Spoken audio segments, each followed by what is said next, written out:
Coup de théâtre dans un si grand soleil. Après son aventure avec Fanny, Élise a décidé de mettre un terme à son mariage avec Sophia. Est-ce vraiment la fin de cette histoire d'amour?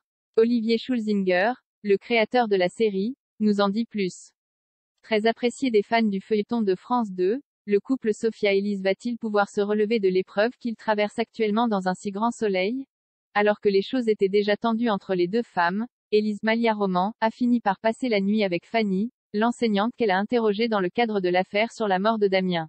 Une aventure d'une nuit que la jeune flic a tout d'abord essayé de cacher à Sophia, Marie-Clotilde Ramos-Ibagnez, qui n'a pourtant pas tardé à se poser des questions sur les raisons des SMS échangés entre sa compagne et cette Fanny dont elle n'avait jamais entendu parler. Contre toute attente, Élise a donc fait le choix d'avouer la vérité à Sophia dans l'épisode d'Un si grand soleil diffusé hier soir sur France 2, avant d'aller plus loin et d'annoncer à son épouse que tout était fini entre elles. Car, selon Élise, les choses n'allaient déjà plus au sein de leur couple bien avant son incartade avec Fanny. Cette rupture est-elle définitive? Ou Sophia et Élise vont-elles parvenir à donner une seconde chance à leur histoire d'amour?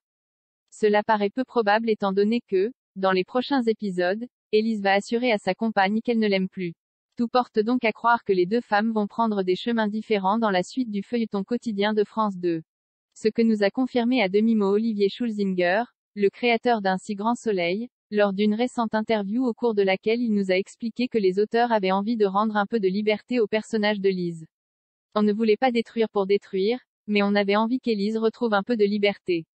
Et puis on adore Malia-Roman, donc on avait envie de lui faire vivre de nouvelles aventures. Il y a des couples qu'on a envie de garder, et d'autres pour lesquels on se dit qu'il y a peut-être d'autres choses à explorer. On aime beaucoup l'insolence de Lise, on l'avait un peu perdue, et là elle va donc retrouver un peu de liberté. De là à penser que le rapprochement opéré entre Élise et Fanny pourrait se poursuivre, il n'y a qu'une pas.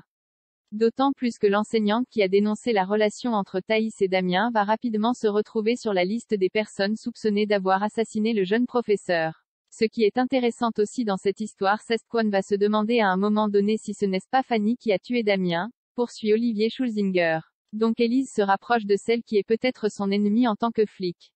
C'est une figure vieille comme le monde, mais c'est intéressant, car le but c'est que les personnages vivent des émotions fortes pour les faire ressentir aux téléspectateurs.